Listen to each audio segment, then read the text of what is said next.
my Zentangle friends. My name is Emmy, and you're on the Zen with Emmy channel, and it's another episode of Summer Shorts. We are on number 5 of our summertime series. Just some fun, quick videos that you can look at and then take to the beach or some quiet place or share with a friend easily. So that's the intention. And so let's get started. I'm wasting your time, and it's summertime. Excuse me. I've got my supplies. I've got my tile. I want to show you a couple of things like where we're going so you can take a screenshot. First off, isn't this going to be fun?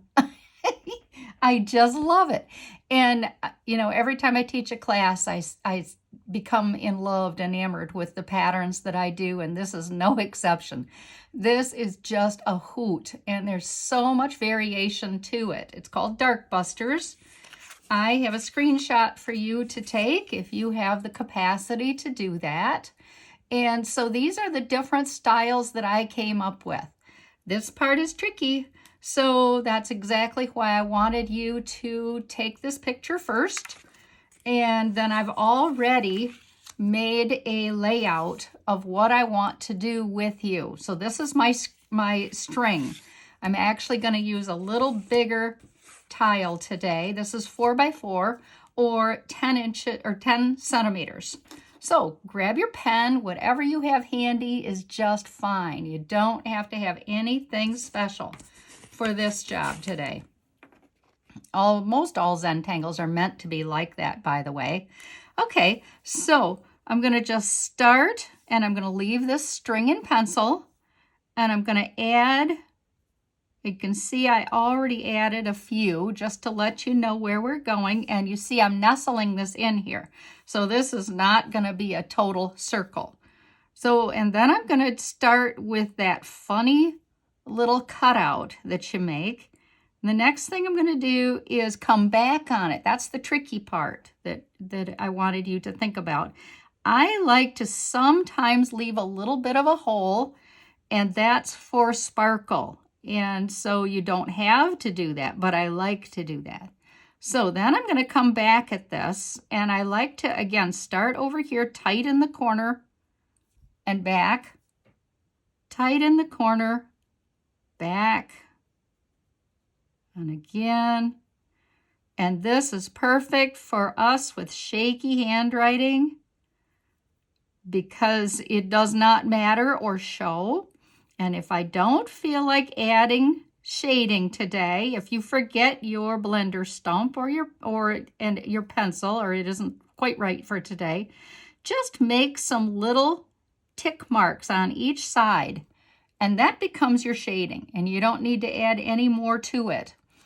So then I've got this huge one in the corner, and the reason that's in pencil is because I'm going to take a stem out of it and bring it up here like that. And I need to do that first, and I might just cross over my line like that to have it have a little bit of a ribbon effect.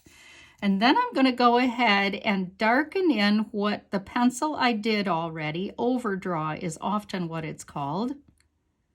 Again, this one's going to go behind.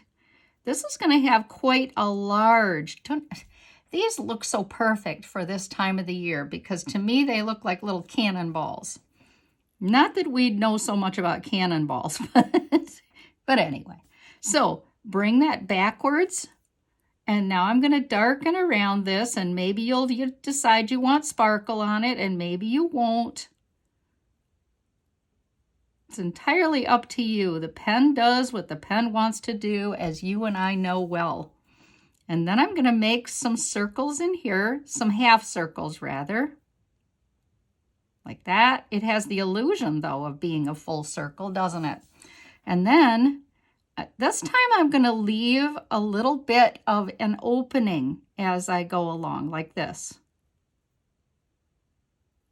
And this is also called sparkle. It is a technique, a Zentangle technique. And you probably noticed it in the sample that I posted for you. Again, do you see I'm kind of thickening on the side as I go. I'm going to run out of room over here, but not over here. So that's a little wide, but that's okay too. I mean, it doesn't matter that it's a little wide. I love that part. Let's do a few more. I'm going to do one in here. And these are going up. Why not make one go a different direction?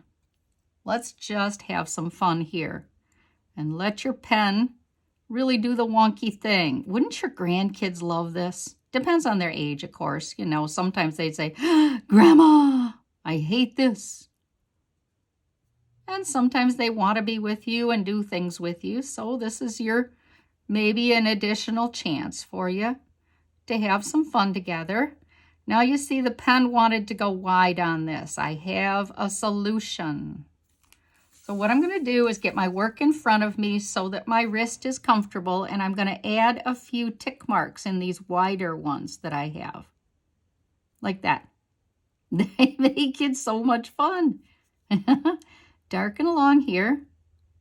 This one has gotten such a wonky thing, I'm going to extend it out one. See why I did that? And then I'm going to darken along here a little bit so that it has the illusion of being part of it. And then again, if I don't want to get out my blender stump today, just do those little tick marks along there. It's so cute. It is really nestled in there. Okay, so we'll have a couple more for us. Maybe we'll do, I don't want to work in there. I want to work in here.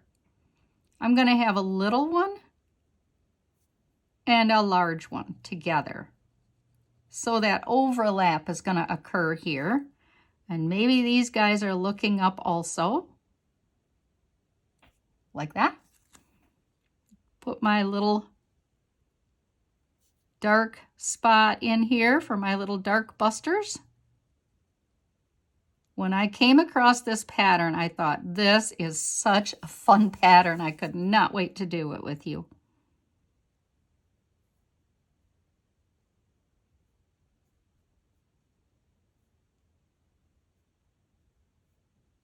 My work isn't really close in front of me. It's why it wonked off there and made that weird thing. But I think you're with me because you know that Mary Poppins does not live here. And not in my house. I have lots of reasons for joy and a lot of reasons for things not being quite right or Mary Poppins perfect. And I think that all of us humans really love that part. We love the fact that we're making progress. We are not making perfection.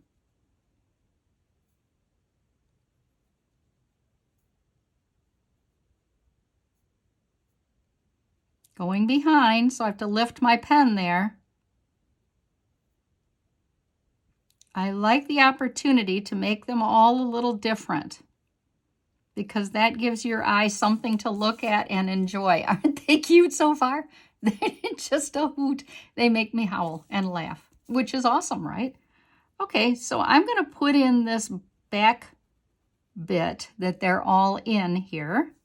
And then what I'm going to do with these different ones that I've created, these kind of crescents or hills, whatever you like to call them, I'm just going to put in a bunch of tick marks. Some are longer, some are shorter. All through, all of them.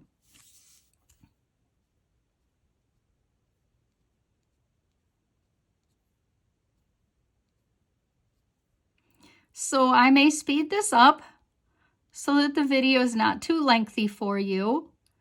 And then I will meet you when I'm finished with. I'm going to put one here in the corner. That one got a little wonky on its shape. But it's still gonna, see, I'm gonna be able to fix that just in case that happens to you too. This one, I am really gonna do something with shaky handwriting. Look what I'm gonna do. I'm just gonna let it go down. Let it go long ways. I gave you that in that little sample that I posted for you. But I like this look too. I think it's really kind of cool.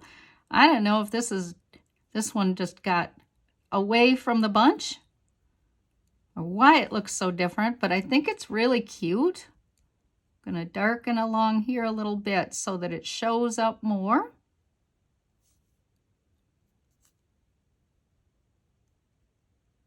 A little bit of pen shading, fetching it's called. Okay, I have basically what I wanted here, but now in this corner, I'm going to add some tipple and some perfs just to give the corner some interest. Then I'm going to go back and darken a few and leave that little sliver of light called sparkle in the corner because it replicates what we've been doing here. Just like we like our clothes to, if we're in the blues today, we like our blues to stick together. See how I'm making that tipple into a black perf? Or black tipple, whatever. So I just go around and I just somehow manage to leave a little tiny bit of light in there. So I don't like to fill them too full. Just a few, like they just, I don't know, ended up there. Maybe they want to be up here. Who knows?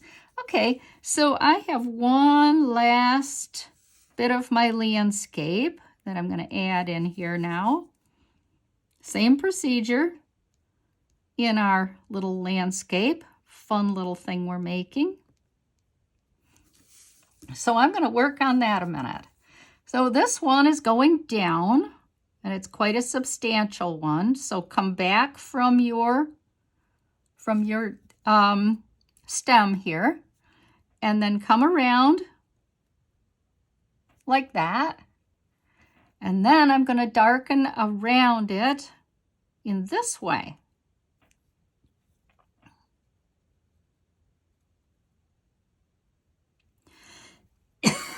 The weather is giving me a tickle today. You're going to have to lift your pen behind each of these circles or half circles you're putting in here.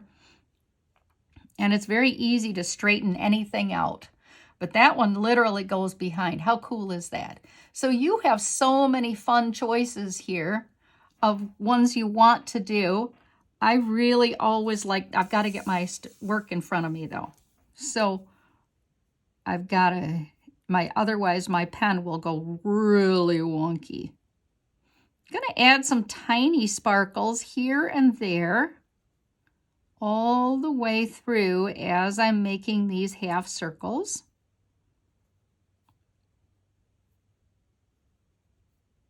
I can't wait to see what you do with this. I hope you have the time to save it or show it or just put it in your notebook for a future day and maybe to do again sometime. And I think I'd like to add that dark here too. That same kind of a thatching so that I don't have to go back. I will have to add some shading, but I won't have to add quite so much by adding that in there. See how that changes it all up? It's amazing what a pen can do. Okay, I'm going to come off here with a stem and add another one. And the stem, like this one's double, so I'm going to have this one be double too. Same process. Come back from the stem a little bit, come way wide. Half moon. And then from the half moon, I'm going to go ahead and cut out a little bit in the opposite direction. Darken. I think you got this. And again, I got to get my work in front of me or it'll be weird.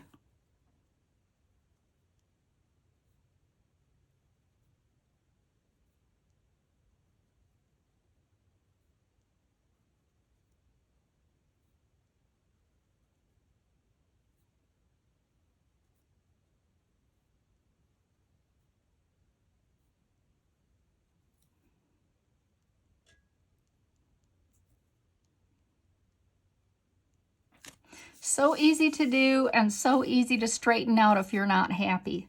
So I am going to add some of those bead lines that you saw in my sample because I just think they're so darn cute. Before I add the bead lines though, that's what got this started. Put a substantial dot and what I'm going to do is some printemps. I don't know if you've done that in Zentangle land or not, but that's what that is.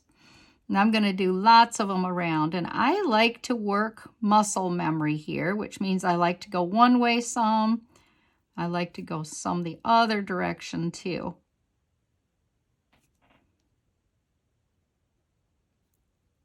I'm here to tell you that's not easy, but it's worth it because we're worth it. Round, round, and round. And then, as you noticed, I hope, I put some crazy looking ears on this. Whimsy, that's what this is, right?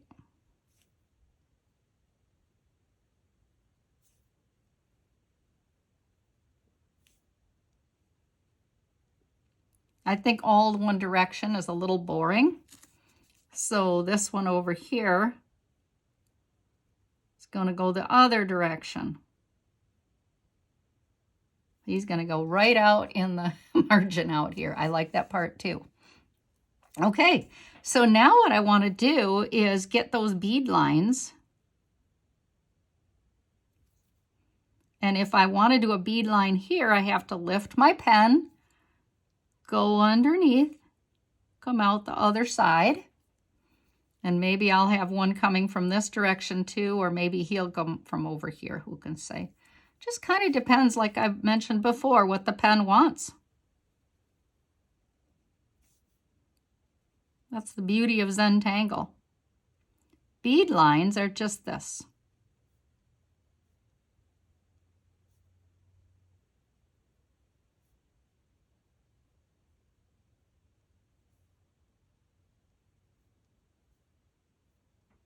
It becomes a whole thing, doesn't it?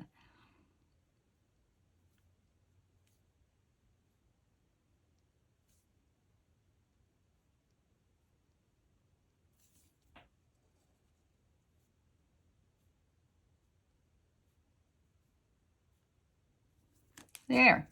That's pretty much what I wanted to do with you. I did have a fun little border that I put at the top. Again, I have to turn my work upside down to make that happen. Put these little printemps in here again, and then I just put a little bit of a fun little angle off like that. Nothing fancy. If you feel like doing it, that's great. This was just a wild hair that I had that might be kind of cute. Give the corners a little extra love. That's what Maria says. She's our Zentangle guru. Okay, grab your blender stump and your pencil. I am going to work on the side with my pencil, like in the palm of my hand, so that it's literally graphite this time. And I want to really put a thick layer in each of these.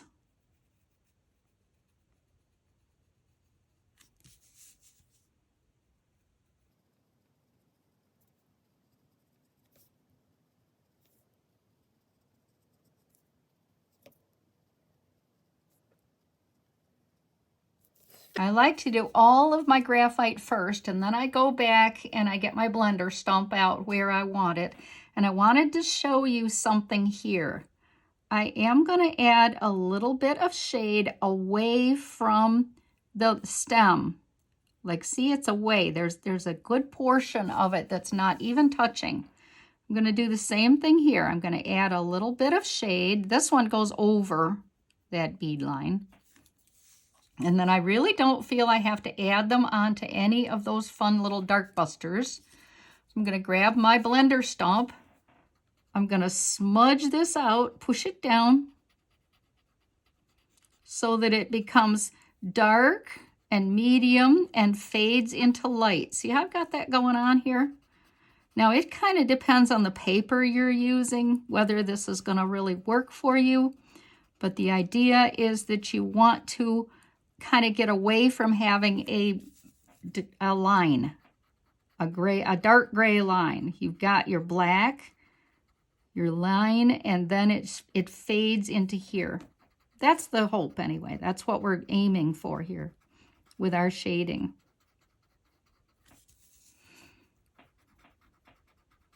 I have a wonderful book called Made in the Shade that is by a lady named Chris LaTourneau.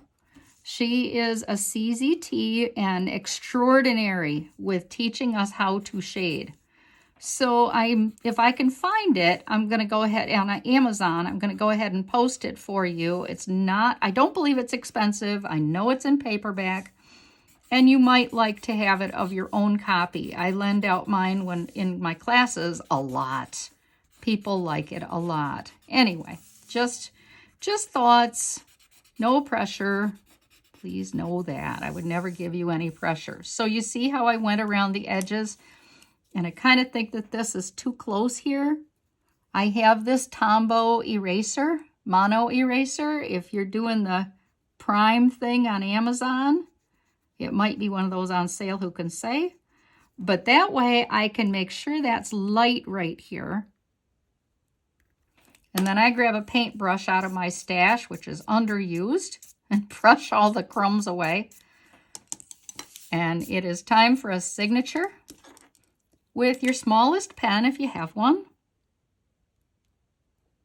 Signature is very important, and admiring. This is so much fun. Thank you so much for playing with me in our Summer Short series, and I will see you next Wednesday. Bye.